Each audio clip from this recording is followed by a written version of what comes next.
Hi everyone, my name is Limpho Moeti and I am the current producer and business developer for Nyamakop, which is an indie studio in South Africa that currently makes African-inspired games for a global audience, right? And what I will be doing today is I'll be giving you a quick rundown on business development, why should you care, and what lessons I've learned by doing business development in Africa for the last few years. Before I worked at Nyamakop, I was also the deputy festival director for Playtopia. And before then, I worked at Free Lives, which worked on Gorn and Broforce. I have a very serious sounding voice today because I feel quite nervous about doing a talk about business development. This has been a really enjoyable, but also very challenging talk to write, partially because honestly, what I'm doing is kind of reverse engineering what work I did to become a business developer. And I have a crazy kitten sort of on my chair. So if you hear any screaming, it's because of the kitten. So, okay, let's get the show on the road. So, what exactly is business development, or as I will refer to it for the rest of this talk, Biz Dev? Firstly, it's about creating and maintaining business relationships that can be beneficial to you and the company you work for. And in Africa, I think it's also business relationships that can be beneficial to your industry as a whole. I think that's also an important aspect of business development in South Africa. It's about, as I said, being a representative for your industry.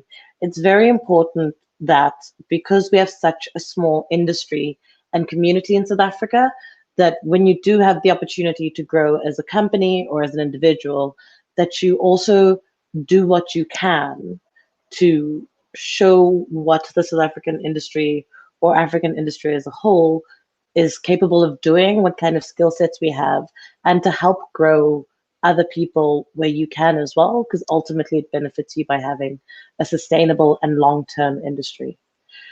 Finally, another thing that happens with being a biz dev is doing what I'm doing now, which is doing talks on talks on talks on talks and just all the panels. And that's really where a big part of being a representative for your industry, for yourself, and for your company, particularly in the context of South Africa. I think it's valuable to have a lot of faces representing the industry, talking about game development, talking about production, talking about the lessons that we've learned, talking about anything interesting we find in games. And I think that particularly because we have a lot of talented people in our industry, I think it'll be beneficial that more people apply to do talks and panels, particularly in the situation we have now where online events are becoming more prevalent. So basically, it really is just making business friends. And the friends part is important. So cool. Biz dev is the boring business stuff. Why should you care? Firstly, you gain access to an immense amount of knowledge from other game developers, right?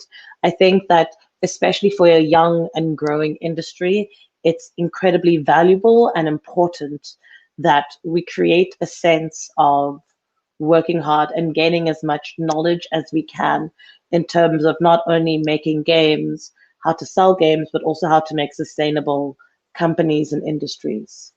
You make connections to an alarmingly huge amount of publishers, and you actually get responses from them, as opposed to cold calling or cold emailing, where a lot of the time, literally hundreds, if not thousands of people are doing that. And it can take a very long time for them to get back to you if they do at all. But with BizDev, it's very easy to build those kinds of relationships that get you introductory emails that make it a lot easier to access publishing, to access funding, or to just access other talent. And that's why it's incredibly valuable. More than that, you gain the ability to understand not only what's important to publishers, but also what's important to audiences. And very importantly, how to market your game to publishers, how to know which publishers to speak to, and how to market your game to the audience while still remaining true to your artistic vision. I think a lot of games that come out of the industry, particularly in South Africa, are very punk, are very much about creating interesting and weird games, which I think is fantastic. And having the ability to understand how to sell that game and how to stay true to that vision while still gaining access to funding and an audience is incredibly valuable. So basically, I've just found a bunch of different ways to say two things. You get money and you get experience. And I think those things are incredibly invaluable when growing a very young industry. More than that, while working in Biz Dev might not resolve everything, I think it's really valuable to understand the importance of having mentors and friends at the same level as you within the industry. Cool. So now you know what biz dev is. Now you know why you should care. What is the next step in becoming a business developer, right? And the thing about this is that business development works on various levels. Whether you're just trying to sell yourself and your skills and your knowledge, whether or not you're trying to represent a company, get business deals, speak to publishers, or you're doing it for the industry. The next slide I'm about to show you about getting soft skills is invaluable to how to become a very good business developer. So the first thing is you got to get them soft skills. Now, I don't even know how to begin with this. This is what I mean by saying it really is a strange way to do a talk, by building out from sort of just what you do naturally and trying to figure out why it works. So the first thing I've realized with business development, and it's something that was very valuable for me, especially when I started out doing business development, was being very personable. It means being very open, being very friendly, and willing to not only go and watch talks and engage with people in that setting, in a more professional setting, but also knowing how to engage with people after hours, like at the after parties, at the dinners, going to sort of all the events that were hosted at a conference or a festival. That's incredibly valuable because I've realized a lot of the time, if people want to do business with you, they want to get to know you. They want to know that you're not a terrible person. Being present is invaluable. So it's not, so you're paying attention to what people are saying, you're actively remaining engaged in the discussions that are happening around you, and you're building a genuine connection and relationship with the other people around you. It's being friendly, it's being open, it's being friendly, and it's just basically being the kind of person that you'd want to hang around with. Don't, and this is like a big thing because I think it's what, especially when you're new to an industry and you have people you are excited about, you have people who are your heroes, you almost want to make friends with the, you know, the cool, the popular, the important game devs. But don't do that. I think if you're coming at it from a very sincere place, then it's fine. But it's also about just being open to being friends with anyone, particularly people who are in the same space in their career as you. Because ultimately, through years and experience, you'll then become those cool, important people. And to be quite honest, you never know, especially with the very nebulous realm of creative arts, of video games, who's going to strike it big and who won't. So don't just make friends with the cool kids.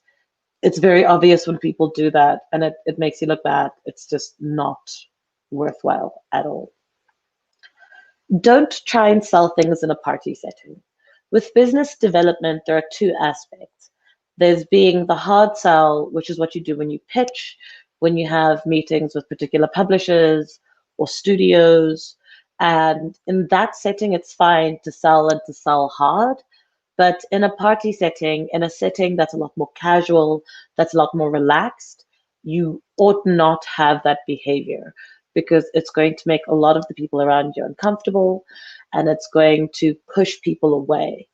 This isn't to say that you can't talk about the things that you're working on or the things that you're passionate about, but rather to say that the way in which you talk about them needs to be one of, oh, this is a thing I'm doing and I'm excited about it, full stop, as opposed to, this is a thing that I'm doing. You should be excited about it. Let me tell you everything about it and kind of push the hard sell. Finally, particularly now, one of the big things I've realized in terms of soft skills is just going to as many online events as possible. I'm not exaggerating when I say that this is probably within 2020, the 16th event I've either done a paddle at or a talk or just gone to and gone to a lot of the networking events that happen. Obviously, doing things online is very awkward, it's very weird, it's difficult and exhausting, but it is absolutely one of the biggest helps and biggest abilities to. Sorry, I got distracted. Got stabbed by a kitten. It's been one of the most useful things in terms of business development, making connections, meeting mentors, understanding what's going on in the industry. It's incredibly valuable. And if you're able to, you ought to be doing as many talks, as many panels as you can, and if you feel like you have knowledge to share. The joke I always make is that introvertedness and shyness are the tuberculosis of business development and talks. Very easily curable, but every year we lose so many people to it. I think when we talk about the soft skills as well, it's very important to understand that it's ultimately what this is all saying is you need to be building authentic relationships with a variety of people, right? It's all about either having a level, a small group of people within the industry that you have very strong ties with, and then outside of that, having more people that you have weaker ties with. Ultimately, being a business developer is being someone who connects people together, right? It is your job to help connect people.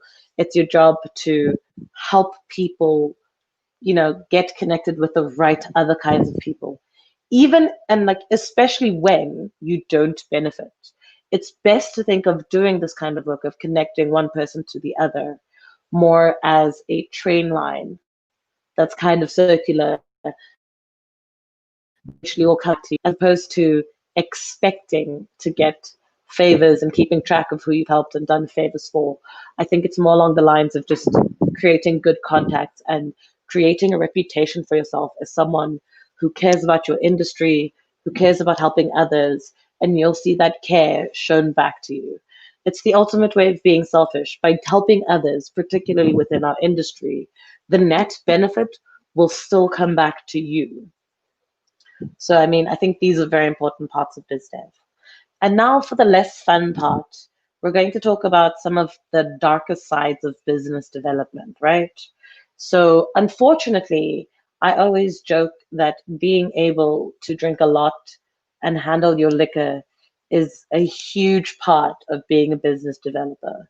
I think one of the first times I met a publisher who would eventually become my mentor, he gave me a literal 1 liter bucket of rum and ginger beer that I had to sort of share amongst two people to see what I was like drunk.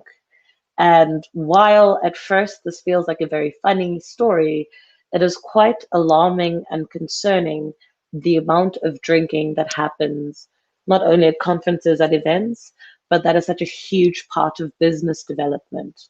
I haven't gone to GDC, but I've definitely heard about the hotel bar gathering, where a bunch of people go to a hotel bar, and it's a very big part of who you meet, how you get to know people, of having fun. Um, the what ties into also the large amount of drinking is the prohibitive cost. Before we had a lot more online events, a lot of the conferences and events you had to go to were overseas. And obviously, coming from South Africa, coming from, a lot of parts of Africa, having to travel overseas is prohibitively expensive. You're looking at about 10 to 20,000 rand for your flight, an additional 15,000 rand for accommodation. You're looking at another 10,000 rand for just food and the cost of drinking and entertainment. You're looking at so much money being spent for one event. I mean, to go to the States alone, I think it was budgeted at like 40 to about 60,000 rand per person. The same is true if you're going to Europe. So that can be incredibly prohibitive. And obviously, the cost of travel, getting your visa, maybe having visas be rejected and have to re get them is incredibly expensive and exclusionary. It creates a sense of elitism. So not only does the prohibitive cost of travel, but also the intense amount of drinking create cliques, which is very difficult. It's incredibly problematic because inevitably it becomes less about the kind of connections you make, but to a degree having to break in and having privilege to be a part of those cliques that can ultimately be beneficial. Even for me, someone who's been working in this industry for 4 years, a big part of the reason that I was able to get funds for Playtopia, that I've been able to do business development for Nyamuko, is partially because I worked at Free Lives, which is a fantastic studio that's done really well, that's well known overseas. And being a part of that studio and being able to travel through them was a huge boost in terms of like the people I got to meet, the information I got about the relative and various kinds of events going on, and the ability to meet people who would become beneficial in the long run. So those are some of the dark, more serious sides to business development. But because I'm in general a very optimistic person, let's look at some of the positive sides of sort of the issues I've spoken about and the things of changing. On the one hand, there is a kitten on my leg. I don't know if you can see him. I hope you can. In case, here he is. He's little. This is Bad Cat. He's adorable and annoying. Anyway, on the positive sides of business development and sort of the issues I was just speaking about, the first thing we're seeing is that there are increasingly more and more non-alcoholic centered events and parties happening at conferences. I know that this beautiful man called Osama, who has his own studio, has created like an ice cream centered event at GDC. You know, people are getting on to the point where they want their kids around and where you can just simply have dinners where people can drink but don't have to. And I think that that's, for me, really exciting to see the industry becoming actively more inclusive to people who don't drink and how you can still do business development without necessarily having to drink. An important thing to understand is that while it can help to drink, it's not a requirement. Being present and having a good time and just being nice and enjoyable to be around is more than enough. I mean, inevitably, you get annoyed by being around a bunch of drunks, but like, who doesn't? And you can still leave at that point. As long as the connections you create are authentic, it doesn't matter whether you drink or not. Online events have given people just a massive amount of ability to gain connections, to meet new people, to build relationships. Since I've been doing Biz Dev this year a lot, I've spent anywhere between 2 to 10 hours online at an event called the Game Industry Gathering.biz. I'll put the link in the chat when I can, because there I've gained a ton of contacts and new friends that I would never have had any exposure to. But because of the ability to go online while being in my home, it's been massively beneficial and incredibly useful. I now have production mentors, business development mentors, and these are all people I met through these online conferences and been able to keep in contact with. You know, before I sort of wrap up my talk and sort of go on a tangent and a rant about the value of business development, I think I just want to do a quick note on pitching. A lot of the stuff I've been talking about has been more around the concept of How do you build relationships? How do you gain connections to people?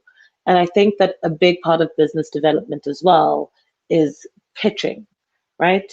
And I think it's about understanding that while in general, as an industry, as a creative industry, we have no time for corporate nonsense, but there are a lot of valuable skills and valuable norms that you get from corporate companies that need to be a part of our industry and are invaluable when you're behaving as a business developer.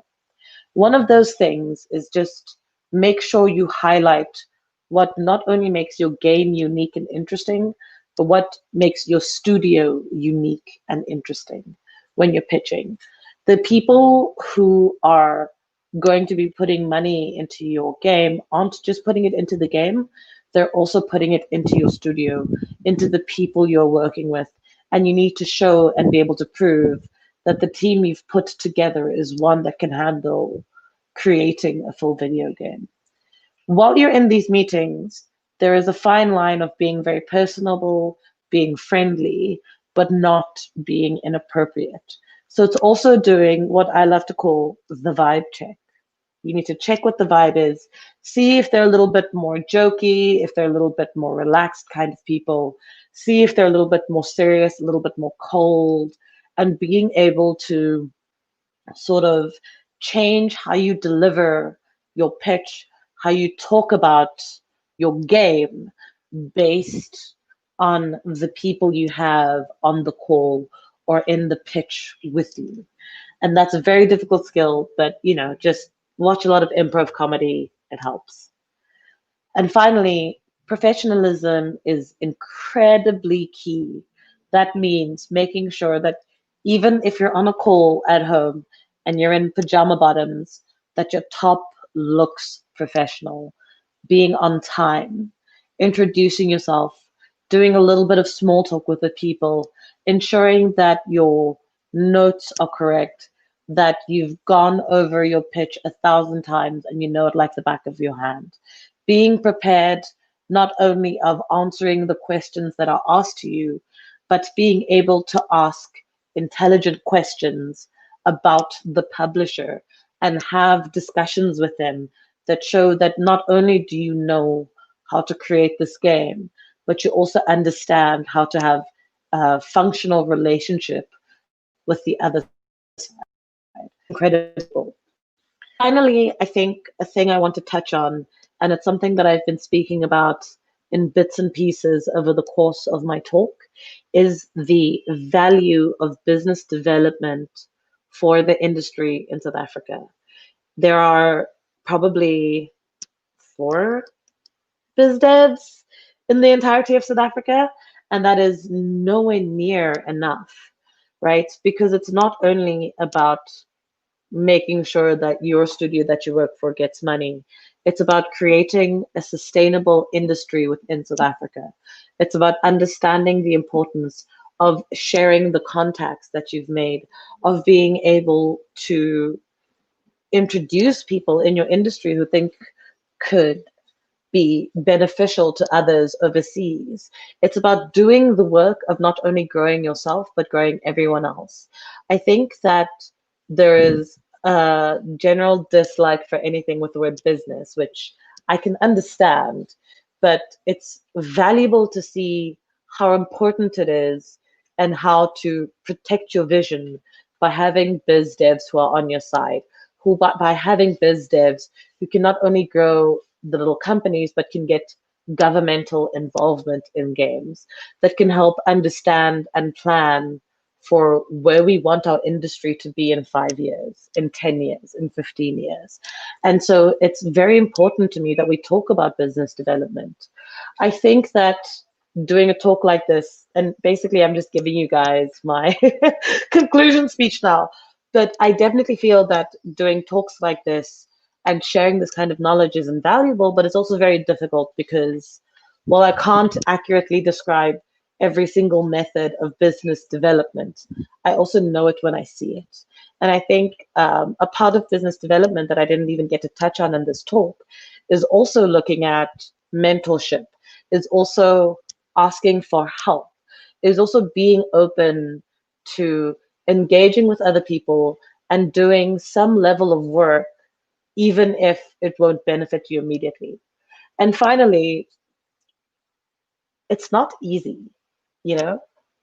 Having those soft skills doesn't come naturally to most people. So whenever you're working with people, always be on the lookout with people who do have those kinds of soft skills. But also importantly, start working on them within yourself. Unlike Bad Cat, who's very rude, just work on them within yourselves. I am not always like this. I'm not always incredibly gorgeous and charming and perfect. I too have struggles. And even during difficult times or moments when I was unwell, or at points where I remembered that people are terrible and I hate human beings, I still made the effort to be kind, to be interesting, to really connect with people, and ultimately make genuine and authentic connections. What really ultimately works in business development is being open to making friends with anyone, treating people with kindness and as human beings, and not always having a secondary agenda openly, but rather by being open and honest about what you're looking for, and then using that to navigate making friends within the industry and helping people out. I'm Limpho Moeti. I'm pretty sure my talk is a lot shorter than it should be. Thank you so much. Thank you for listening to me. I'm very excited to get into the Q&A, to answer questions, to have more discussions, to hear your thoughts, feelings, and concerns, or to just talk a lot about my new kitten.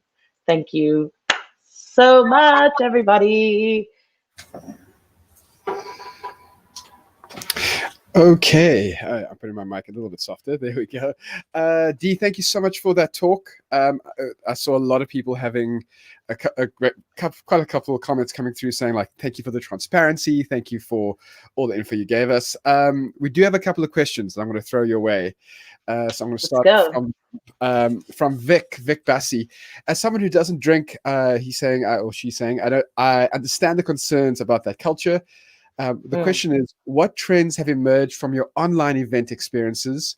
Do you still notice that these cliques are still forming, or has it evened out the playing field? I'm finding that it's evening out the playing field, especially because you're at home. So if you want to have a drink, you can. If you want to be drinking coffee or tea or whatever, you can do it, because there's a level of safety when you're just in your home.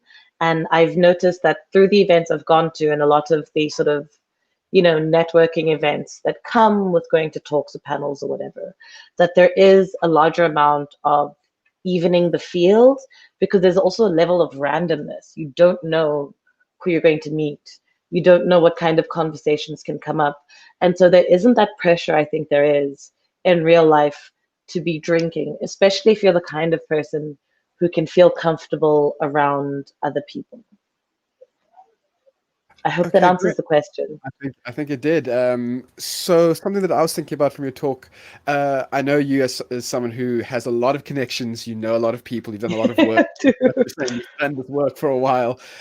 Once you've made all these connections and once you've really increased your network, do you have any tools that you use to keep that organized? Like, how do you remember who works where and who's connected with what and who can help you in what way? Excel is your friend.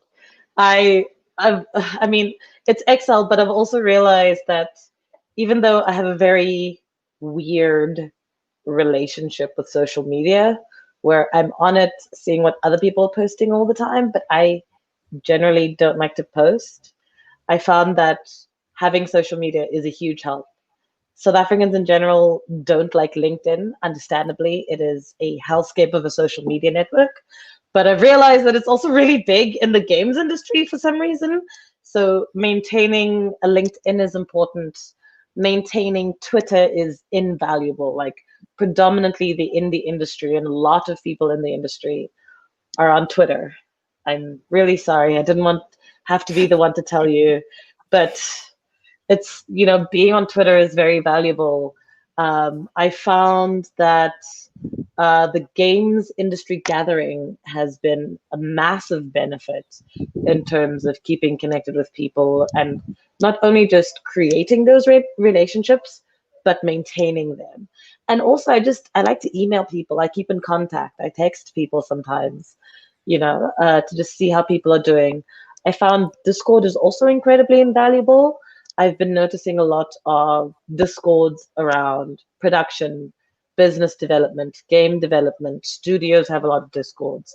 And so being a part of those as well has helped me keep in touch with a lot of what's happening, a lot of the, little petty dramas and developments around thoughts around like mental health and how to run a studio. So I just do a lot of social media now. So whatever's available to you, you use, you Yeah. access that tool. Yeah. You mentioned introversion and shyness, and as an introvert myself, I was hoping that you might be able to know of a cure for that. If you are someone who wants to be involved in biz dev, like you're saying, you have to be a personable person. How do you overcome the shyness and introversion? So I did a lot of work on it. I used to be, especially when I was a lot younger, I used to be painfully shy and like really awkward.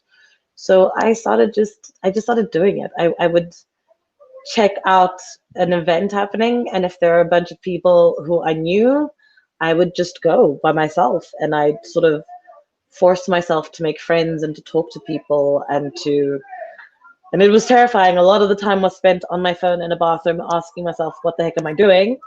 But through that, I started working on, guys, can you just hold on for like 2 seconds?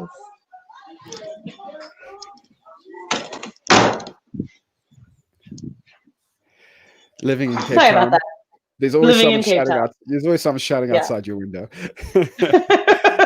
Also, for the record, I'm wearing pants under my dress because of my kitten and his propensity to climb up my legs. And I did not think anybody would see my pants. Anyway, so I think it was also just like a conscious decision. So it was also about figuring out what my capacity was, especially at events. So I'd go to events and I'd take consistent breaks because I realized that taking breaks. Your mic is gone. We've lost your audio.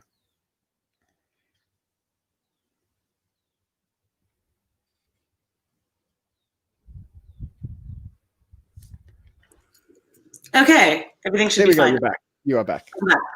Okay, the taking breaks was also incredibly valuable for that introversion. So there'd be times where I would not be at a conference or an event, just that I could be by myself, rest, recharge. I'd also sometimes just do smaller gatherings, like with the people I'd been hanging out with at these events. I'd like do one-on-one or small groups of dinner.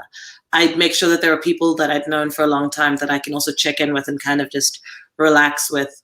And so it's also about just taking care of your mental health and understanding your own limits. And once you do that, it's easier to get past that introversion, to get past that shyness. Great. Then, do you think you need an in for growing your network? So, starting at a reputable studio and using that name to kind of get yourself into these spaces, or are there other methods if you're starting from scratch, if you don't really know anyone, or if you're new to the industry? Is that the best way to do it?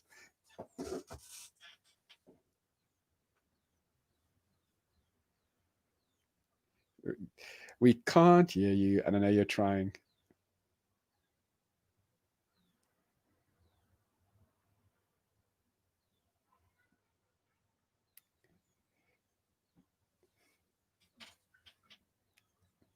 This is the reality of of doing a virtual conference. Sometimes technology fails us. So we still can't hear you. We can see your lips moving. And for those of us who can lip read, they're doing an amazing job right now.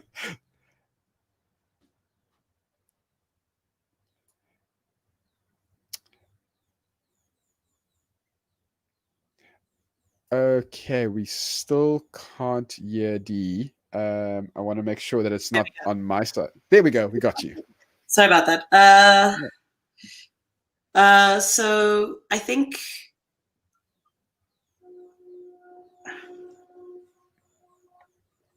Sorry, guys.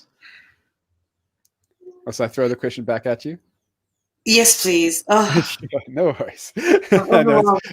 it's a bit flustering. So I was asking about the way into this kind of work. Is it best to kind of start at a reputable game studio that you can use their name to build off of, or are there other methods of starting from scratch? There absolutely are other methods. I don't think you have to be a part of like a name brand studio. Obviously, that'll be beneficial, but I think particularly if you're trying to build relationships within the industry, just being present is super valuable. By, you know, when the ability is when the ability presents itself, going to game jams, going to events, you know, being a part of the Make Games South Africa Discord and interacting with people there, asking questions, and generally just engaging with the people around you and being open to hear them, being open to being friends with people is incredibly invaluable. I mean, one of the best connections I met independently from like any of the studios I worked at, or not because of them. It was just because I was at an event and made friends with people and was very chatty. And then through making one or two friends like that, they were able to help me as well by introducing me to people at specific publishers, by introducing me to friends of theirs who did production or who'd worked at events so I could ask questions. And so it was less about I was Dimpho from Free Lives and more that I was Dimpho, interesting person to chat to who was very passionate about games, and thus they were willing to help me. And like I've done that for people as well. It's that thing about like don't just chat to the cool people. Because people know. Yeah, this is why you don't you always chat to me, because you're trying to not chat to a cool kid. Exactly. We got another question from Vic. Knowing there's a limited number of biz devs and non-creatives working in the industry, so PR marketing, project managers, that kind of non-creative, although there is a creative aspect to those positions. What would you say is needed to bolster that level of representation, especially in Africa? Look, I think it's just a willingness to place value on that work in South Africa. Because I mean, like we already have a lot of people who have strong, you know, backgrounds in PR and marketing as being project managers. And I think that there's a general tendency to dismiss those skills over programming, over art, over the more creative side of game development, not that PR, marketing, or project management, just managing people in general isn't valuable. And I think that I'm not really sure how to answer this question because it's something I ask myself a lot of the time, is I just think that our studios need to value that more and understand the importance of growing people who are interested in those skills and understanding the value of having them. I think that there's a degree where it's like, well, if the game is really good, it'll do well. And the answer is like, maybe. There are a lot of incredible games that I know that haven't necessarily been successful or made their money back or even been able to get onto bigger platforms, not because they're not good games or even amazing games, but because there's also a level of understanding how to market your game to the right niche, understanding, you know, what price point to use, whether or not it should be on mobile or PC, whether or not it should be on Steam or a console, and navigating those worlds. And there's also just a lot of, you know, contract reading and understanding and working with lawyers to ensure that you get the best deal possible for your studio. That is a part of business development. Like, it's vital.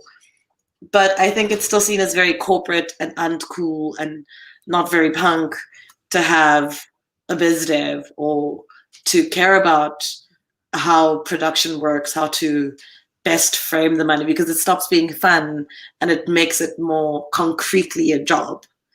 But it's invaluable. It's invaluable to success. and long-term success, which I think is super important. So you don't just have a game that does relatively well and that's the end of your studio, but you can make multiple games, that you can have a studio that lasts for longer than 3 years. Yeah. Okay. Question from Eve. Do you see any patterns or specificities? Thanks for making the word as hard as possible, Eve. On doing biz dev within certain cultures. So I think what Eve's saying is there do you see different ways of doing biz dev in the US, UK, France, different parts of the world? And if so, would there be a South African way of doing biz dev? I'm gonna say yes, but also I think that I'm still quite new to it, right? So it's something that I've been doing now for about 3 years, but it's also, I haven't had as much exposure to like a lot of American events, because again, it's prohibitively expensive to go to America. But definitely when I went to a lot of the smaller events that happened in Europe, I did notice the heavily intense drinking culture there. I noticed how casual a lot of it was. Like, you know, even when I was going and pitching a specific thing, like I had fewer meetings during the day than I would necessarily at other events, and ended up just drinking with people more, and then very naturally chatting about the stuff I was interested in, and through that building contacts, and then only having the meetings after the event was done that they were interested in doing follow-ups. But I also don't necessarily know if there's a South African way. I think that in a lot of ways we tend to follow to a degree what we see in Europe, in like specific European countries like Poland, like Germany, like a lot of the places that we have the most exposure to. So my answer is not yet, but it'll probably pop up eventually. I think at best, we're probably a lot more personable as well, a lot more focused on building those connections and those friendships, and trying to build those connections, particularly with people who are interested in not just growing an individual studio, but the industry in general. So I think there's more of a focus on Ubuntu with South African business development than not. Then from Vic again, Vic has a couple of questions, and Vic, you don't have to apologize for questions. We love the questions, keep them coming. In terms of people treating each other like people, what perceptions have you had to overcome from people who may not know who you are, but know you are a biz dev from Africa? This feels like it might be a little bit personal. Maybe. So I think, I don't even know where to start. I think like one of the biggest hurdles I had to overcome was being taken seriously as a woman of color in games, not necessarily in South Africa. I think it was a lot easier in South Africa, but overseas, being taken seriously as someone who had something valuable to say or was quote unquote worth knowing. That was very difficult. And sort of, I think the way I overcame it was just through sheer stubbornness, pettiness, like just pettily being like, you'll see how valuable I am in this industry. I'll show you all. I'll show you all. And just dialing up my charisma to like 1,000. But also, I think it was just also talking about those struggles and being open, and to a degree pointing out to people the kind of assumptions that came with being from Africa, from being a Black woman, and sort of pointing those out and finding people who felt similar to me, because there are also a lot of queer people in the industry. There are a lot of women in the industry. So I was able to also build relationships through people who had similar experiences to me. And that ended up being incredibly valuable and kind of kept me going in this industry. Okay, then Vic's last question, which again, I appreciate all of your questions, Vic, and everyone else who asked questions as well. As a result as a result of the relative success experienced by Free Lives and Nyamakop, have those studios ever considered establishing a publishing arm to support local devs? I can't speak for Free Lives, but with Nyamakop, I don't think that's a possibility just yet. I think that there is a lot that goes into publishing, and I don't think, I mean, for Nyamakop, I don't feel like some of the independent studios have the capacity as yet to become publishers. I mean, we do have Carry First, which is doing a lot of mobile publishing, which is incredible. But I think publishing for PC games can be quite complicated and difficult and intensely expensive. I mean, you're looking at around needing at least 15, 20 more million rand in the bank to sustain a publishing arm that has scouts, that have people going to events, that have people just hearing all the pitches, and that goes into making a game. I mean, a prototype alone in South Africa, to have like a strong prototype, costs anywhere from like 100,000 to 500,000 rand. And that's just for the prototype. There's not even something that's like going to go out, depending on like the kind of game you're making, depending on the amount of people working on it. It takes a long time, it's expensive, it requires expertise. So I just don't necessarily think that we're at the point yet where we could have a sustainable publishing arm for local devs. I do, however, think that we're at a point and actively working on having prototype funding, having incubators. I think that's incredibly valuable. I think giving people the tools necessary to have a strong prototype, to have a strong pitch, and to be able to sell that to the right people is incredibly invaluable, and one of the next steps to getting to a point where there may be a publishing arm of Free Lives or Nyamakop or whichever studio becomes big enough and sustainable enough to do that. Okay, so we're running out of time because you give such great answers. I'm going to ask one last question, and then we're going to have to call it a day. From Michael Scotton, I heard you talking about connecting with people, and I was wondering how an artist could approach the networking aspect with having little knowledge about the business side of things. The same way. I mean, with business development, with going to conferences, it's not necessarily about being a biz dev that you have to do that.